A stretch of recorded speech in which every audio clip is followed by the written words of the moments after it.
বাংলাদেশে টোটালি একটা election engineering হয়েছে। এটা সেটআপটা অনেক আগেই করা হয়েছিল। কে কত আসন পাবে, কিভাবে পাবে, আমার যে ব্যক্তিগত এক্সপিরিয়েন্স, কেন্দ্র পরিদর্শনে গিয়েছিলাম, মাথায় এসে ঘুষি দিছে। সন্ধ্যার পরে একসাথে আমাদের 97 কেন্দ্রে তারা একসাথে অ্যাটাক দিয়েছে। যেটা বাংলাদেশে হচ্ছে এটা কর্পোরেট সিস্টেমে একটা ইলেকশন, অর্থাৎ আপনার কাছে 1000 কোটি টাকা থাকবে, আপনি চাঁদাবাজি সন্ত্রাসী দুর্নীতি করবেন, টাকা কামাবেন 5 বছর, মানুষের উপর অত্যাচার করবেন, তারপরে সবার সামনে আল্লামা হিসেবে উপস্থিত হবেন, হয়ে বলবেন আমাকে ভোট দাও। তো মানুষ আপনাকে হলো ভোট না দিল, আপনি এক জায়গায় বাচ্চারে পাঠাবেন, এক জায়গায় বউরে পাঠাবেন, এক জায়গায় ভাগিনারে পাঠাবেন, এবং আপনি এক জায়গায় যাবেন, গিয়ে যে কোনো মূল্যে ইলেকশনের রেজাল্টটা রিগিং করে নিয়ে এসে বলবেন আমি হলাম এমপি। ইনশাল্লাহ মানুষ আমাদের উপর ভরসা রেখেছে। আমরা আপনাদের কাছে গিয়েছি, আপনারা আমাদেরকে ভালোবাসা দিয়েছেন পুরো বাংলাদেশে সাপলাকলিতে। আমরা অতটুকু এক্সপেকটেশন করি নাই যে ভালোবাসা আমাদেরকে দিয়েছেন। একজন মহিলা, তার বয়স 90-এর উপরে, সে সাভার থেকে আমাকে ভোট দিতে এসেছিল, কথা বলতে পারে না, একজন ক্যান্সারের রোগী ভোট দিতে এসেছিল। এই মানুষের ভোটগুলো হলো তারা চুরি করেছে। মানে সোজা কথা, এখানে ভোট চোর। একটা ভোট চোর যদি পার্লামেন্টে যায়, সে তো জনগণের পকেটের টাকা চুরি করবে, ব্যবসায়িক টাকা চুরি করবে, এমন কোনো জায়গা নাই যেখানে হলো সে হাত বসাবে না। তো মানুষ আমাদেরকে ভালোবাসা দেখিয়েছে। আমরা আগামীতে প্ল্যান করেছি যে মানুষের কাছে যাব, আমরা আরো কষ্ট করব বেশি, এবং আমরা একটা দাওয়াতি কার্যক্রম আমি চিন্তা করতে শুরু করব।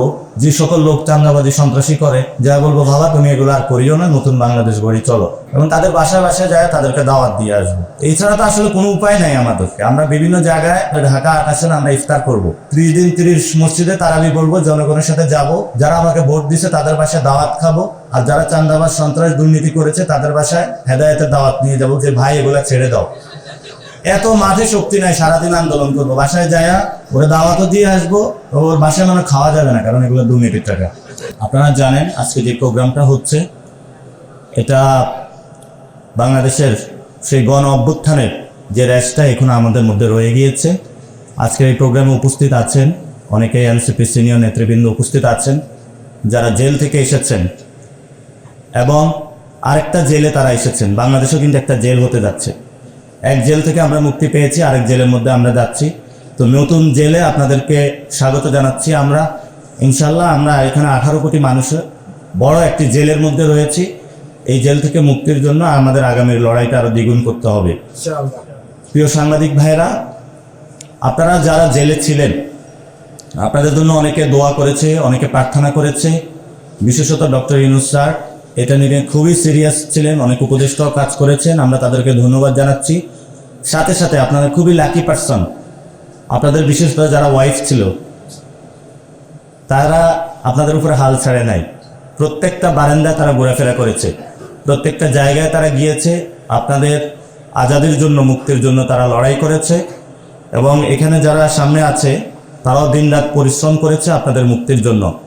অবশেষে আপনারা এসেছেন, আপনাদেরকে আমরা স্বাগত জানাচ্ছি। এবং ওই দিন আমি যখন শহীদ মিনারে নামাজ পড়তে গিয়েছিলাম, এক শহীদের জানাজার নামাজা, তো ওনার মাথাটা হলো অর্ধেক খুলি ছিল না, চাপাতি দিয়ে কোপানো হয়েছে, এবং 64 জন ওনার মতো নেই থাইল্যান্ডে আছেন যারা যে কোনো সময় মৃত্যুবরণ করতে পারেন, প্রহর গুনছেন। এবং ওনার ওয়াইফের সাথে কথা হলো, ওনার ওয়াইফ আমাকে জানালো যে তার 3টে সন্তান আছে। তো এতদিন হসপিটালের বেডে বাচ্চাদেরকে দেখাইতে পারতো যে এটা তোমার বাবা। তো বাচ্চারা বলতো বাবার এই অবস্থা কেন, বাবা কি কথা বলবে না? তো উনি তারপরেও বললো যে আমি তো বাচ্চাদেরকে দেখাইতে পারতেছি, কিন্তু কয়েকদিন পরে তো আমি দেখাইতে পারবো না। তো এরকম অসংখ্য মানুষের যন্ত্রণার মধ্য দিয়ে কিন্তু বাংলাদেশে আমরা নতুন একটি ডেমোক্রেটিক ফর্মের জন্য ইচ্ছা পোষণ করেছিলাম।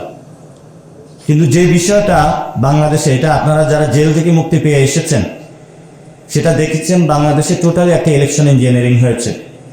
যেটা সেটআপটা অনেক আগেই করা হয়েছিল। কে কত আসন পাবে, কিভাবে পাবে, আমার যে ব্যক্তিগত এক্সপিরিয়েন্স, সেটা হলো কেন্দ্র পরিদর্শনে গিয়েছিলাম, মাথায় এসে ঘুষি দিছে, বিভিন্ন জায়গায় বাধাগ্রস্ত সৃষ্টি করেছে আমাকে। তারপরে হলো সন্ধ্যার পরে একসাথে আমাদের 97 কেন্দ্রে তারা একসাথে অ্যাটাক দিয়েছে, এবং আমাদের সবাইকে নাজেহাল বানিয়ে দিয়েছে।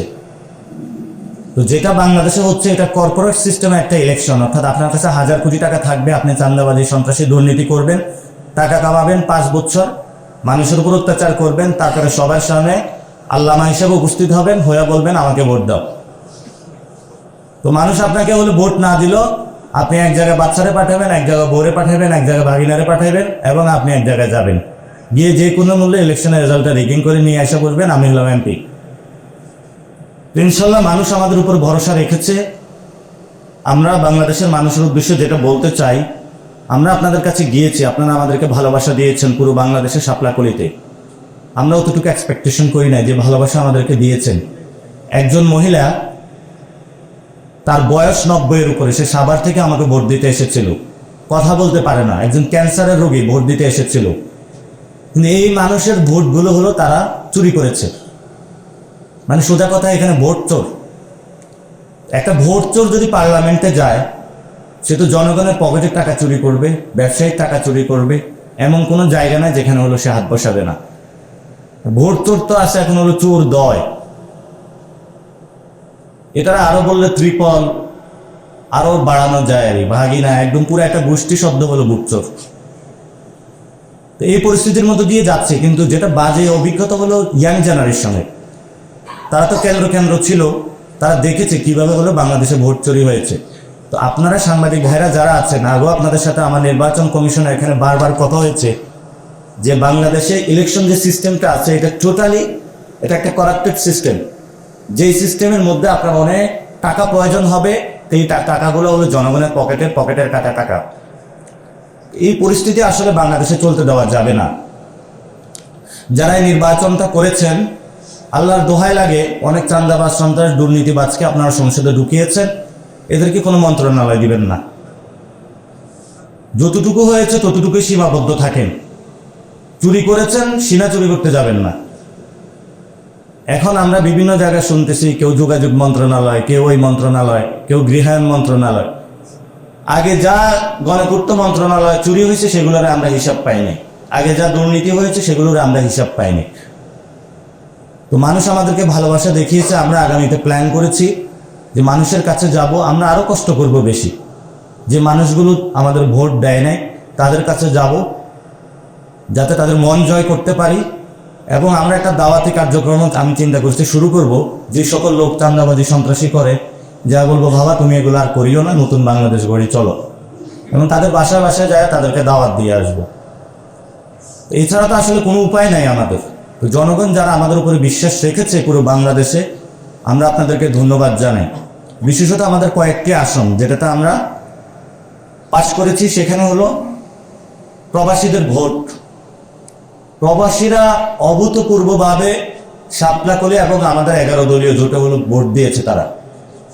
আমরা আপনাদের কোনো কিছু দিয়েই এই ঋণ বাংলাদেশে শোধ করতে পারবো না। বাংলাদেশ যখন বিপথে যাচ্ছে, প্রবাসীরা কিন্তু বাংলাদেশে গণ অভ্যুত্থান হয়ে গিয়ে এসেছিল, এবং আসার কারণে এই মানুষগুলো যারা বাংলাদেশে এসেছে, এরা যে বাংলাদেশে ফিরতে পারবে তাদের কিন্তু আশা ছিল না। কাউকে মৃত্যুদণ্ড দেওয়া হইতো, কাউকে আজীবন জেলে রাখে দেওয়া হইতো। তারা বাংলাদেশে ফেরত এসেছে, মানে কি নতুন বাংলাদেশ সৃষ্টি হয়েছে। তা আপনারা ভোট দিয়ে নতুনভাবে বাংলাদেশকে জাগিয়ে তুলেছেন, গণ অভ্যুত্থান হচ্ছিলেন, আপনাদের দিকে আমরা তাকিয়ে আছি। যখন আন্দোলন হচ্ছিল তখন আপনারা রেমিটেন্স বন্ধ করে দিয়েছিলেন, শাটডাউন কর্মসূচি। গণভোটের পক্ষে হা ক্যাম্পেইন করেছিলেন, এবং সব প্রবাসী গণভোটে হা দিয়েছে নির্বিচারে বাংলাদেশ গঠনের জন্য। তো এখনো নতুন বাংলাদেশে আপনারা দেখবেন, এক চোর তো ইন্ডিয়া পালায়া গেছে, আরেকজন চুরি করার জন্য রেডি হচ্ছে। এই চোরদেরকে কিভাবে চুরি থেকে ঠেকানো যায়, আমাদেরকে সবাইকে একটু সজাগ থাকতে হবে। এখন নতুন করে কুসুম কুসুম প্ল্যান হয়েছে, এই যে আপনারা দেখছেন বিরোধী দলীয় বাসায় হলো একটু যাওয়া আসা করতেছে। কিন্তু বিরোধী দলীয় যাওয়ার আগে এটা জনগণের কাছে যাওয়া উচিত, এবং এটা প্রতিশ্রুতি করা উচিত যে আমরা এবার ইঞ্জিনিয়ারিং করেছি, আর করব না, আমাদেরকে বাংলাদেশে আপনারা ক্ষমা করে দেন। এবং এই যারা দুর্নীতি, সন্ত্রাস, চাঁদাবাজি সংসদে আমার ভুলের কারণে চলে এসেছে, আমি এদেরকে কোনো মন্ত্রণালয় দিব না, এবং এদের কোনো পাপের শাস্তি আমি ভোগ করতে রাজি নই। বাংলাদেশে কয়েকটি গুরুত্বপূর্ণ বিষয় রয়ে গিয়েছে, যেমন সংস্কার। আগে যখন আমরা একটু মাঠে কথা বলতাম আপনাদের সামনে যে ইলেকশন ঠেকাইতে চাই, এতদিনে তো আমরা মরিয়া প্রমাণ করিলাম বাংলাদেশে আমরা ইলেকশনে করতে চাই, সংস্কারও করতে চাই। এটা তো অ্যাটলিস্ট এখন আপনাদের বিশ্বাস করা উচিত। এবং এই সংস্কারের জন্য আপনারা কোনো প্রক্রিয়া যদি ভণ্ডুল করেন, সেটা কিন্তু বাংলাদেশের মানুষ বসে থাকবে না। এবং আমরা আহ্বান জানাবো, সংসদে শপথ হতে যাচ্ছে, তো চোর বাটপাররা অনেকগুলাই কিন্তু শপথে হলো নিয়ে ফেলবে। এদেরকে অ্যাকাউন্টেবল করার জন্য আপার হাউস প্রয়োজন। আপার হাউসটা যদি সকলে একসাথে নিতে পারতো, এটা বাংলাদেশে ভালো হতো। এবং আমাদের জায়গা থেকে আমরা বলতে চাই, লোয়ার হাউস এবং আপার হাউস এখন বলবে এটা যে সংসদে রেটিফাই পরে করে নেন না, রেটিফাই তো অনেক কিছু করতে হবে। তো সেই জায়গা থেকে আমরা বলবো যে সংসদে আপার হাউস এবং লোয়ার হাউস একসাথে করা যায় কিনা, এবং দয়া করে আপনারা উচ্চকক্ষে বিএনপি এবং জামায়াত, এনসিপি, আমরা সবাই এই প্রতিজ্ঞায় আসি, যারা সংস্কার বুঝে না, যারা সংস্কার ভণ্ডুল করতে চায়, তাদেরকে ওইখানে জনগণের ট্যাক্সের টাকা দিয়ে পাঠানোর দরকার নাই। একটা গাড়ি পাবে, আপার হাউসে বসবে, বসে একটু লাক্সারি, যে ঠিক আছে একটু চুরি করলাম, এখন একটু বিশ্রাম নেই, চুরিতে সহযোগিতা করছি এই হিসাবে আমাকে আপার হাউসে পাঠাইছে, আমি একটু বিশ্রাম নেই। এই ধরনের জনগণের ট্যাক্সের টাকা দিয়ে এটা করা যাবে না। আরেকটা হলো হাসিনার বিচার। আমরা শুনতে পাচ্ছি শপথ অনুষ্ঠানে অনেকে আসছেন, ভালো কথা আসছেন, ডিপ্লোম্যাটিক রিলেশন থাকবে, কিন্তু হাসিনা বিচারের কি খবর, এ বিষয়ে আমরা এই পর্যন্ত কোনো বক্তব্য দেখলাম না। তো এটা যদি ভোটের মাধ্যমে হাসিনা যদি ফাঁসির দণ্ড থেকে নিস্তার পেতে চায়, যে আমরা বিএনপিকে কিছু ভোট দিয়েছি, দফারফা হয়েছে, আমি বিচার থেকে মুক্তি পাবো, এই চিন্তা আপনারা করবেন না। তাহলে হাসিনা এবং আপনাদের দুইটাই একসাথে হলো, বাজে পরিস্থিতি আপনাদের হবে। আরেকটা নাকি চিন্তা করতেছে যে এনসিপির পোলাপেন বেশি বাড়তেছে, এদেরকে আওয়ামী লীগ লেলাইয়া দিতে হবে অফিস খুলে। বিএনপির দরকার কি, আমরা এখন রিল্যাক্স মোড থাকি, আওয়ামী লীগ লেলাইয়া দিতে হবে। আওয়ামী লীগ যারা লেলাইয়া দিবে তাদেরকে আমরা আগে ধরবো। এবং বাংলাদেশে কোনো গৃহযুদ্ধের পরিস্থিতি সৃষ্টি করবেন না। আওয়ামী লীগের বিচার হতে হবে, বাংলাদেশে সংস্কার হতে হবে, এবং নির্বাচন যে প্রক্রিয়া হয়েছে, যে ভোট চুরি হয়েছে, জনগণের কাছে তাদেরকে ক্ষমা চাইতে হবে। আমাকে প্রশাসনিক অফিস থেকে এই যে ভোট চুরির তারা সহযোগিতা করেছে, প্রিজাইডিং অফিসার থেকে তারা হলো রাতের বেলা অবরুদ্ধ করে রেখেছে, এবং রিটার্নিং কর্মকর্তার অফিসের সামনে মির্জা আব্বাসের ওয়াইফ আফরুজা আব্বাস, একটু বেশি ভালোবাসা, সব লোকজন নিয়ে মপ করার জন্য উপস্থিত হয়েছে স্বামীর জন্য। এটা কি আসলে কোনো নির্বাচন? যে মানুষগুলা ভোট দিয়েছে, সে মানুষগুলার আপনি ভোট চুরি করেছেন, এটা তো নতুন বাংলাদেশ আসলে হতে পারে না। আমরা আবারও ধন্যবাদ জানাই প্রবাসী ভাইদেরকে, এবং যারা আজকে প্রবাস থেকে জেল থেকে ফেরত এসেছেন। আমাদের থেমে থাকলে হবে না, আপনারা এক জেল থেকে এসেছেন, আরো বড় জেলে এসেছেন।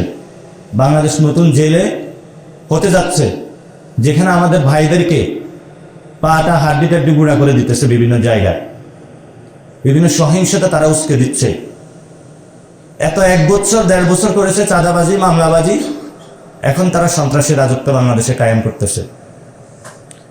তো চাঁদাবাজি, সন্ত্রাস, দুর্নীতি তো প্রস্তুতি নিচ্ছে।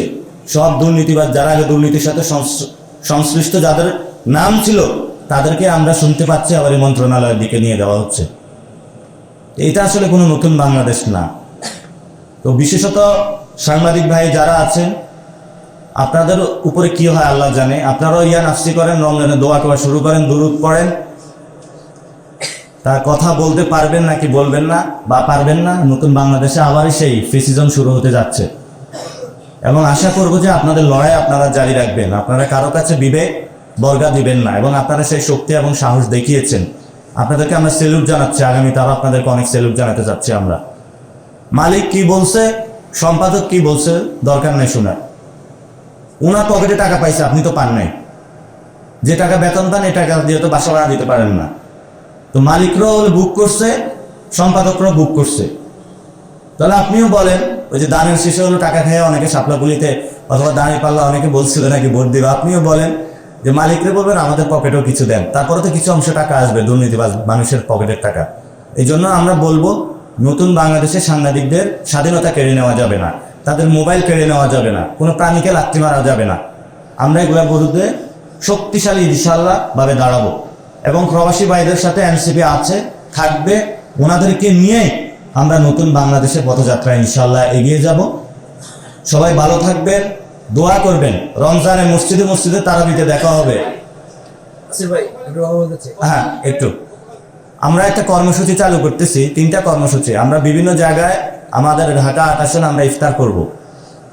30 দিন 30 মসজিদে তারাবি বলবো, জনগণের সাথে যাব, যারা আমাকে ভোট দিছে তাদের বাসায় দাওয়াত খাবো, আর যারা চান্দাবাজ সন্ত্রাস দুর্নীতি করেছে তাদের বাসায় হেদায়েতের দাওয়াত নিয়ে যাব যে ভাই এগুলা ছেড়ে দাও।